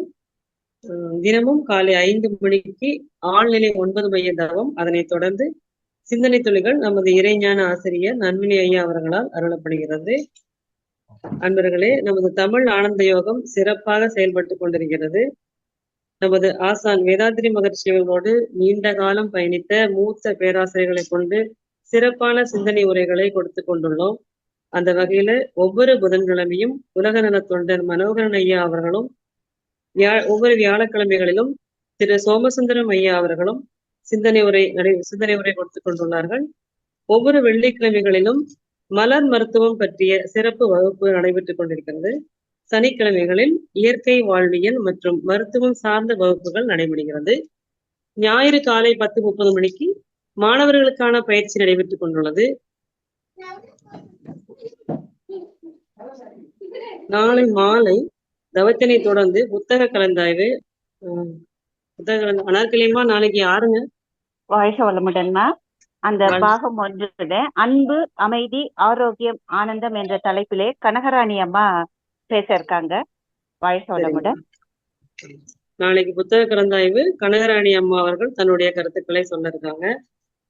அன்பர்களே, நீங்களும் இந்த மேற்கொண்ட எல்லா நிகழ்ச்சிகளிலும் தவறாம கலந்துட்டு உங்களுடைய நண்பர்கள், உறவினர்கள் ஆகியோருக்கு இந்த தகவலை பகிர்ந்து அவர்களையும் பயனடைய செய்யுமாறு தமிழ் ஆனந்த யோகம் சார்பாக மிகவும் பணிவோடு கேட்டுக்கொள்கிறோம். இப்ப ஐயா சொன்னாங்க, மகரிஷி ஒரு தீபம் ஏற்றி வச்சுட்டாங்க, நம்ம 1000 தீபம் அதுல ஏற்ற முடியும், 10,000 தீபம் ஏற்ற முடியும்னாங்க. அதாவது 6 நாளும் அறுசுவை உணவு படைக்கப்படுகிறதுன்னு ஐயாவே சொல்லிட்டாங்க. அந்த உணவை சுவைத்து பயனடைய நாம மற்றவங்களுக்கும் இதை ஷேர் பண்ணி எல்லாரையும் இதுல கலந்து கொண்டு சிறப்பி பயனடைய செய்வோம். குரு சேவையாக இதை செய்து நாம் தொண்டாற்றி இன்பம் காண்போம். அடுத்த நிகழ்வாக கேள்வி பதில். சார் அனார்கலியம்மா, நீங்க கேள்வி பண்ணிருக்கீங்களா? வாழ்க வளமுடன் ஐயா. ஐயா கிட்ட கேள்வியே இல்லம்மா. அவருடைய பேச்சு உண்மையிலேயே எப்படி சொல்றேன்னா, ஒரு மலையில இருந்து அருவி விழுந்து கிறிஸ்டல் கிளியரா விழுந்து அது அப்படியே நடந்துட்டே போகும் இல்லையா, அந்த காவிரி ஆறுக்கு நடந்து போற மாதிரி அப்படி ஒரு தெளிவான விளக்கம் எங்களுக்குள்ள ஏற்பட்டது. ஐயா சொன்னாங்க, மெழுகு வர்த்தி போல் பிறருக்கு வெளிச்சம் தரக்கூடியவர்களாக நாம் இருப்போம் என்று. அதாவது தவம் எப்படி நம்மை மெருகேற்றுகிறது என்று சொன்னாரு. அந்த தவம் செய்து உயர்ந்து உயர்ந்து உங்களுக்குள் ஒரு தன்முனைப்பு வரும் அப்படியும் சொன்னாங்க. நிச்சயமாக அது நம்ம முன்னாடி எல்லாம் கேட்டிருப்போம், முனிவர் ரொம்ப தவம் செய்தவர், அவர் ஏதாவது ஒரு சினம் யாராவது ஏற்படுத்திட்டால் தபித்து விட்டார் என்பார். அது எனக்குள்ள சில கேள்விகளை எப்பொழுதும் எழுத்து கொண்டிருப்பான். இவ்வளவு தவம் செஞ்சிருக்காங்க, அவங்க ஏன் கோபப்பட்டு சதிச்சிடுறாங்க அப்படின்றது அதற்கு சரியான விளக்கம் ஐயா கொடுத்துட்டாரு. தற்சோதனை அல்லாமல் செய்யப்படுகின்ற தவம் இப்படித்தான் முடியும் என்பதுக்காக ஒரு விளக்கம் எனக்குள்ள ஏற்பட்டது. அடுத்து தமிழ் ஆனந்த யோகம் எந்த நோக்கத்தோடு உருவாக்கப்பட்டது, அதனுடைய தன்மை என்ன என்பதை ஐயாவை தவிர வேறு யாரும் இவ்வளவு சுருக்கமாக சொல்ல முடியாது, தெளிவாக சொல்லிவிட்டார். ஒரு வாழை இலையில அறுசுவை உணவு உங்களுக்காக படைக்கப்பட்டிருக்கிறது, எல்லாமே அதுல பரிமாறப்பட்டு விட்டது, எடுத்து சுவைத்து சாப்பிட வேண்டியது உங்களுடைய பொறுப்பு என்று எவ்வளவு அற்புதமாக எடுத்துரைத்தார்கள். உண்மையிலேயே இந்த உண்மை எப்பொழுதுமே நிலையானது, ஆனால் அது கொஞ்சம் கசக்கும், கொஞ்சம் தயக்கமும் கால அவகாசமும் எடுக்கும் என்பது மிக தெளிவாக எடுத்துரைத்தார்கள் ஐயா. இதற்கான பொறுப்பு நம்மிடம் உள்ளது. தன்முனைப்பு இல்லாமல் அந்த இறைநிலையோடு ஒன்றி கலந்து நாம் உயர்வு பெற ஐயாவினுடைய வழிகாட்டுதல் எங்களுக்கு நிச்சயம் தொடர்ந்து தேவை. வாழ்க வளமுடன் ஐயா. உங்களுடைய ஆன்மீக தொண்டு மேன்மேலும் திறக்க இறையருளும் குருவருளும் துணை நிற்கட்டும். இந்த தவத்தினால் நாம் செல்லக்கூடிய பாதை சீர்படும், சிறப்புப்படும் என்று சொன்னீர்கள். அதை உள்ளத்தில் எங்களுடைய கருமையத்தில் நாங்கள் பதிய வைத்துக் கொள்கிறோம். தவம் எப்படி, ஏன்னா நிறைய பேர் சொல்லுவாங்க எனக்கு தவமே வரல அப்படின்ட்டு. தவம் வராதவர்களுக்கும் ஐயாவுடைய வழிகாட்டுதல் மிக சிறப்பான ஒரு தெளிவான விளக்கமாக இன்று அமைந்திருக்கும். மிக்க நன்றி ஐயா. உங்களுக்கு பெரிய நமஸ்காரம். வாழ்க வளமுடன். நன்றி நன்றி, கோடான கோடி நன்றிகள் ஐயா. வாழ்க வளமுடன். நன்றிங்கம்மா. வாழ்க வளமுடன். ஐயாவே சொல்லிட்டாங்க. தவமே நம்ம வழி நடத்தும். அதுதான் நம்மள வாழ வைக்கும் அப்படிங்கிறத ரொம்ப தெளிவா ஐயாவோட ஸ்பீச் இன்னைக்கு ரொம்ப சிறப்பா இருந்துச்சு. ரொம்ப நன்றிங்க ஐயா. மீண்டும் ஒரு முறை உங்களுக்கு நன்றி சொல்லிக்கிறோம். நன்றிங்கம்மா. வாழ்க வளமுடன். வேற யாராவது கொஸ்டின் கேக்குறீங்களா? வாழ்க வளமுடன். ஐயா வாழ்க வளமுடன் ஐயா. வாழ்க வளமுடன் ஐயா. ஐயா இன்றைய சிந்தனை உலை மிக மிக அற்புதம் ஐயா. உங்களுடைய அந்த ஃப்ளோ வந்து என்ன ரொம்ப ரொம்ப மெய்மறந்து கேட்டுட்டு இருந்தேங்க. அதுல ஒரு இடம் தாங்கய்யா, அதாவது நம்ம தவம் செய்து ஒரு ஒரு உணர்வு பெற்றவர்கள் எல்லாம் அந்த உணர்வுல வந்து ஒரு முனைப்பு வரும்னு சொன்னீங்க இல்லையா, அதுதாங்க முக்கியமான இடம். அந்த தன்முனைப்பு அங்க துளிர் விடுகிறது. அந்த தன்முனைப்பு துளிர் விடாம இருக்கணும்னா அதுக்குதான் நம்ம தற்சோதனை செய்யணும்னு சொல்றீங்க, அப்படிதானேங்கய்யா? உண்மைங்கய்யா, உண்மைங்கய்யா. அது மகரிஷி வந்து ஒரு மைல்கல்லாவே நமக்கு வச்சிருக்காருங்கய்யா. அது எந்த அளவுக்கு அவர் நுணுகி ஆராய்ந்திருந்ததுனால தான் அது நமக்கு கொடுக்கப்பட்டிருக்குங்கய்யா அவரால. அது அந்த இல்ல அப்படின்னாவே நம்ம வந்து கண்மூடித்தனமா மேல போயிட்டே இருக்கிற மாதிரி ஆயிடுது இல்லைங்களா? கடந்து வந்த பாதையை திரும்பி பார்க்கணும்னு சாதாரண மனிதர்களுக்கு கூட சொல்றாங்க இல்லைங்களா ஐயா? அது மாதிரி மிக உயர்ந்த மனிதனா இருந்து தெய்வமாகிட்டா கூட பின்னாடி அந்த நிலையில இருந்து வந்ததை நம்ம பார்க்க வேண்டிய பொறுப்பு இருக்கு இல்லைங்களா? அதனாலதான் மிக உன்னத மகான்கள் எல்லாம் பார்த்தா அவங்களாதான் இருந்திருக்காங்க. ஏதோ ஒரு சில இந்த குறைபாடுகள் குழப்பங்கள் ஏற்பட்டு இருக்கிறத ஒழிய அதை அடிப்படையா வச்சுதான் சாமிஜி நமக்கு இந்த தற்சோதனையை கொடுத்துருக்காங்க ஐயா. அது என்னுடைய மனசுல கருத்துங்க ஐயா. அது அதங்க தற்சோதனையில கூடங்க ஓரளவுக்கு வெற்றி பெற்ற விட, அதாவது 1% வெற்றி பெற்றாலே நம்ம வந்து மிகப்பெரிய சதவீதம் வெற்றி பெற்ற மாதிரி ஒரு தோற்றத்தை நம்ம அன்பர்கள் நம்மளிடையே பார்க்க முடியும், என்னிடையும் பார்க்க முடியுது, மற்றவர்களிடையும் பார்க்க முடியுது. இல்ல அப்படிதானேங்க? உண்மைங்க. அதாவது இந்த பிரபஞ்சமே அது மாயையா இருக்குதுன்னு சொல்றாங்க ஐயா. என்ன இது இருக்கிற புற உலகம் பூரா அப்படித்தான் ஐயா இருக்கு. அதாவது பெருவாரியா இந்த தவம் எண்ணிக்கை லிமிட்டடா இருக்கு. இந்த இது வந்து குறைவா இருக்கிறதுனால இந்த தாக்கம் அவ்வப்போது நம்மையும் அதை விட்டு வைக்கிறது இல்லைங்க. இது நமக்குள்ள வந்தது கொஞ்சம் வெளியே இருந்து வர அந்த தாக்கமும் தான் இதுக்கு காரணமா இருக்கும்னு நினைக்கிறேங்க ஐயா. கண்டிப்பா கண்டிப்பாங்க. உதாரணமாங்க, இப்ப தேவையில்லாத பொருட்களை நான் வாங்குவதில்லைன்னு நம்ம சங்கல்பம் எடுக்கிறோம், அது மாதிரி செய்யறோம். ஆனா பெரும்பாலான நேரங்கள்ல நம்ம செய்யறதும் இல்லை, ஆனா பெரும்பாலான நேரங்களும் செய்யறோம். அப்படி 1% செய்யறோம், 1% செய்யறது இல்லை. அப்போ நம்ம செய்ததை மட்டும்தான் நினைச்சு ரொம்ப பெருமைப்பட்டுக்கிற வழிய அந்த தோற்று போகும் தருணத்தை நினைவு கொள்வதே இல்லை. அப்படித்தானே? பிறர் மன தூண்டுதல்னு ஐயா சொல்லிட்டாருங்க இல்லைங்களா ஐயா? ஆமா ஆமா. நம்ம பண்ணிருது. ரெண்டாவது நான் இயல்பாவே மனித மனம் எப்பயுமே நாம செய்யதான் சொல்லும். அது ஒரு இடத்துல என்ன சொல்றாங்கன்னா ஐயா, மகரிஷி நமக்கு குருவா இருந்தா கூட நாம வந்து மகரிஷி கிட்ட இப்ப அவங்க உடல்ல இல்லைன்னாலும் சூக்குமத்துல நம்மளை வழி நடத்துறாங்கனாலும் இது எனக்கு ஒரு அனுபவம் உங்களோட ஷேர் பண்ணிக்கிறேன் ஐயா. சொல்லிட்டு நான் ஒரு 20 வருஷம் 30 வருஷமா உங்க தவத்தை பயிற்சி எடுத்து பண்ணிட்டு இருக்கேன் ஐயா. நான் சரியா பண்றேன்னா நான் சரியா இருக்கிறேன்னான்னு எனக்கு தெரியல. முதல்ல நீங்க சரி பண்ணுங்கன்னு ஒரு சரண்டர் அடிச்சுட்டு நம்ம துவங்கும்போது அன்றில இருந்து ஒரு வாரத்துக்குள்ள நமக்கு அந்த வழிகாட்டுதல் வந்துரும்னு சொல்றாங்க ஐயா. இதை நான் வந்து சரியா எடுத்திருக்கிறேன்னா இந்த பயிற்சியை சரியா பண்றேன்னா எனக்குள்ள சரியா இருக்குன்றா மட்டும் என்ன வழிகாட்டுங்க, வழி நடத்துங்கன்னு கேட்கும் பொழுது அந்த இது நமக்கு கிடைக்குதுன்னு சொல்றாங்க. ஏன்னா மகான்கள் எல்லாருமே கருணை இருக்கலாம், அதே நேரத்துல ரொம்ப கண்டிப்பாவும் இருக்கிறாங்கன்னு சொல்றாங்க ஐயா. குறிப்பா சிலர் சொல்றாங்க, போகர் ஐயாவை குறிப்பிடுறாங்க, ரொம்ப கருணையா இருப்பான், அதே நேரத்துல கண்டிப்பாவும் இருப்பாராம். கண்டிப்பா அவன் கொடுக்கறது நம்மள வழி நடத்தலாம் சிறப்பா பண்ணுவாராம். மாறா இருந்தோம்னா உடனே கொடுப்பாருங்களாம். இது வந்து ஒரு செய்தி இந்த நேரத்துல குறிப்பிடுறேங்கய்யா. பாம்பன் சுவாமிகள் அது மாதிரிதான் தன்னை பழனிக்கு வருவதற்கு உத்தரவாயிட்டுன்னு வந்ததா சொல்றாங்க வழியில. அப்போ வந்து சொல்லிட்டார், நீ எப்படி உனக்கு உண்மையான உத்தரவு கிடைச்சதா, எப்படி வரலாம் நீ அப்படின்னு சொல்லிட்டு நீ பழனிக்கு வர முடியாதுன்னு சொல்லிட்டாருங்களாம். பாம்பன் சுவாமிகள் தன் வாழ்நாள் முழுக்க பழனிக்கு வர முடியாத ஆயிட்டுதான் ஒரு செய்தி கேள்விப்பட்டாங்க ஐயா. அது மாதிரி. அப்ப அந்த உண்மைக்கு மாறாக செய்யப்படும் பொழுது அவர் எவ்வளவு தவம் செய்திருந்தாலும் அது வந்து சரியான செயலுக்கு வராதுன்றதுதான் நம்ம இதுல புரிஞ்சுக்கிறீங்க. சிறப்பு சிறப்புங்க. அதுக்கு ஒரு இண்டிகேட்டர் சொல்லுவாருங்க. நான் இவரை விட நண்பனை கிட்ட கேட்கும் போது அவர் வந்து என்ன சொல்லுவாருன்னா, நீ நம்ம சரியான பாதையில போறோமா அப்படின்னா அதுக்கு வந்து நம்மளை சுற்றி இருக்கவங்க நீ வந்து என்ன நீ இப்ப நார்மலா இல்லாம அப்நார்மலா இருக்கிறியே அப்படி நீ நான் அப்பனா அப்போ நம்ம சரியா வழியில போயிட்டு இருக்கோம். அப்போ நீ நிச்சயமா. அந்த மாதிரி இப்போ நம்ம உள்ள சமுதாயம் என்னன்னா நார்மலை வந்து அப்நார்மல் நார்மலாகவும் பார்த்துட்டு இருக்குது. ஆமா நம்ம நம்ம ஆமாங்க. நார்மலா வழிக்கு போறதுக்காக இத்தனை பயிற்சி எல்லாம் செஞ்சுட்டு பண்ணிட்டு இருந்தா நீ ஏன் இப்படி சாதாரணமா இருக்க மாட்ற, வித்தியாசமா இருக்கிற அப்படின்னு ஒரு கேள்வி கேட்டாங்கனாலே நம்ம சரியான பாதையில போறதா அர்த்தம்னு சொல்லுவாருங்க. இன்னொன்னு இப்ப இந்த புற உலகமே நம்மள கைவிட்டுருங்கய்யா. இது இத பத்தி நேர்ல உங்களோட சந்திக்கும் போது நிறைய ஷேர் பண்ணணும். இப்ப எனக்கு ஏற்பட்ட அனுபவமே அங்கய்யா அது.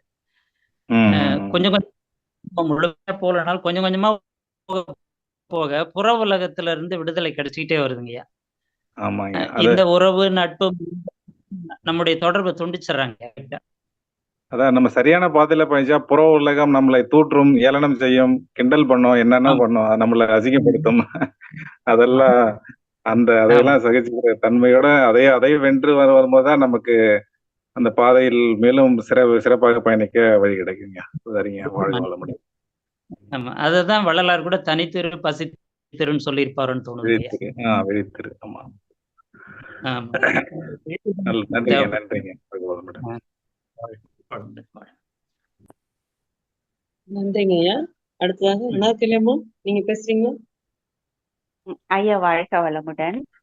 மீண்டும் எனக்கு இன்னொரு புரிதல். இப்ப தெளிவா சிலரிடம் நாம சொல்லும்போது ஆமா நாமளும் பிறந்தோம், இருக்கோம், சந்தோஷமா இருக்கோம், அடைஞ்சிட்டோம். இப்ப நீங்க இதெல்லாம் செய்றீங்க, உங்களுக்கு என்ன ஆக போகுது? எல்லாருமே இறைநிலை கிட்ட தானே போக போறோம். இதனால என்ன? இதுக்காக நாங்க எங்களெல்லாம் வருத்திக்கிட்டு இப்படி எல்லாம் இருக்கணுமா?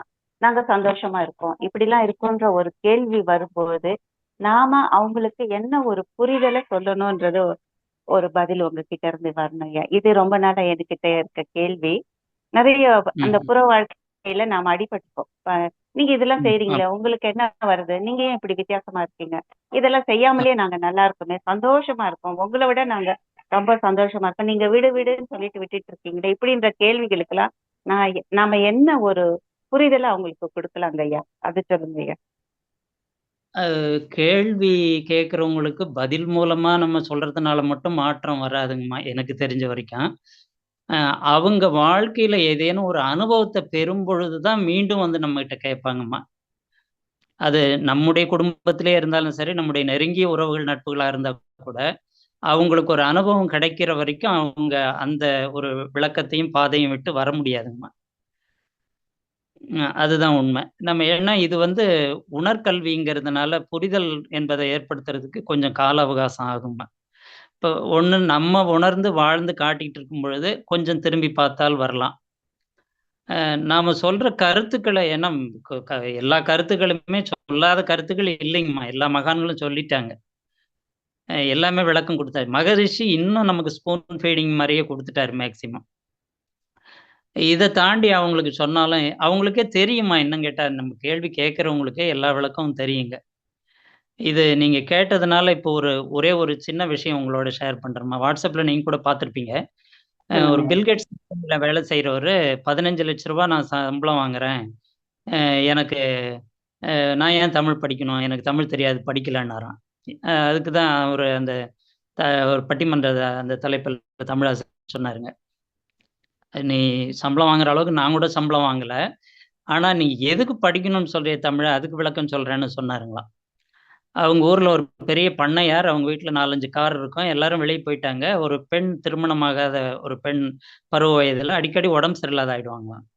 அவர் வயதானவர் உட்காந்துருக்கும்போது அந்த அந்த அந்த அம்மாவுக்கு உடம்பு ரொம்ப முடியாதாயிருச்சுங்களாம். ரொம்ப கத்தி அவங்க கண் முன்னாடியே உயிர் பிரிஞ்சிருச்சுங்களாம். அப்போதான் ஒரு 2 மாசம் இவர் அதிர்ச்சியிலே இருந்துட்டாருங்களாம், வாய் திறந்து பேசலைங்களாம். பள்ளிக்கூடத்துக்கு பணம் கொடுக்க முடியல, கோவிலில் விளக்கேற்ற எண்ணெய் கொடுக்கல, இவங்க ஸ்பான்சர் பண்ணுவாங்களாம் அதெல்லாம். அப்பதான் அந்த ஊர் மக்கள் எல்லாம் வந்து அவருக்கு ப்ரேயர் பண்ணி என்னென்னமோ பண்ணி பார்க்குறாங்களாம் அவரை சமாதானப்படுத்த. அவர் வாயே திறக்கலைங்களாம். அப்படியே உட்காந்துருக்காராம். 2 மாசம் ஆயிடுச்சுங்களாம். அப்புறம் ஐயாவை வந்து பேச சொல்லியிருக்காங்க. அவர் வந்து சரி பேசலான்னு வந்து வில்லி பாரதத்தை சொல்லியிருக்காருங்க. அப்ப சொல்லும் பொழுது அவர்கிட்ட டாக்டரேட் ஒரு 17 பேர் படிச்சிருக்காங்க. ஒரு 20 பேருக்கு மேல எம்ஃபில் குடுத்துருக்காரு. எல்லாம் அந்த ஸ்டூடெண்ட்டுமே அங்க வந்திருக்காரு கூட அவர் கூட. அப்ப அந்த வில்லி பாரதத்த சொல்லும் பொழுது, அபிமன்யுங்கிறவன் ஒரு சிறந்த வீரன். அவன் வந்து போர்க்களத்துல போயிட்டு அவங்க அப்பாவும் சிறந்த வீரன். கடவுளே அவருக்கு மாமனா இருந்திருக்காரு. ஆனா அந்த உள்ள போற வியூகம் மட்டும் தெரிஞ்சது. வெளிய வர்றதுக்கு அவருக்கு தெரியல. தெரியாத காரணத்தினால, அந்த அறியாமையினால விதி என்பது அவருடைய வாழ்க்கைய அங்க முடிச்சு வைக்குதுன்ட்டு அந்த விளக்கத்த சொன்னாருங்களாம். 2 மாசமா பேசாத அந்த பெரியவர் கண்ல தண்ணி விட்டுக்கிட்டு அவர் கைய பிடிச்சுக்கிட்டாருங்களாம். இந்த 2 மாசமா நான் நெனச்சது, கார் இருந்தா இந்த பெண்ண காப்பாத்தியிருக்கலாம். யாராவது பக்கத்துல இருந்தா காப்பாத்தியிருக்கலாம். இப்படிதான் போயிட்டு இருந்தது. இந்த விதியின் போக்க இன்னைக்கு தான் நான் புரிஞ்சுக்கிட்டேன் அப்படின்னு சொல்லி சொன்னாருங்களாம். அப்புறம் அதிலிருந்து அவர் இயல்பு நிலைக்கு வந்துட்டதா சொல்றாங்கம்மா. அப்போ அந்த அந்த சூழ்நிலைக்கு, அந்த நேரத்துக்கு நம்ம தவம் சரியா பண்றோம்னா, நமக்கே அந்த பிரசன்ஸ் ஆஃப் மைண்ட் வந்துருமா. இது என்னுடைய அனுபவ வாழ்க்கையிலேவும் சிலர் அவங்களுடைய நெருங்கிய கணவனோ, மனைவியோ ரொம்ப நெருங்கிய உறவு இறந்துட்டபோது, ஒரு வாரக்கணக்கா, மாசக்கணக்கா சாப்பிடாமலாம் படுத்துட்டு இருந்திருக்காங்கம்மா. ஒரு சிலருக்கு பேசலான்னு போவேன். போயிட்டு அவங்க வீட்டு தெரு வரைக்கும் போயிட்டு கூட ரிட்டர்ன் ஆயிருக்கேன். மறுபடியும் ஒரு என்ட்ரி கிடைக்கும் போய் பேசுவேன். அங்க எதையும் திட்டமிட்டு பேசுறது இல்லைங்கம்மா.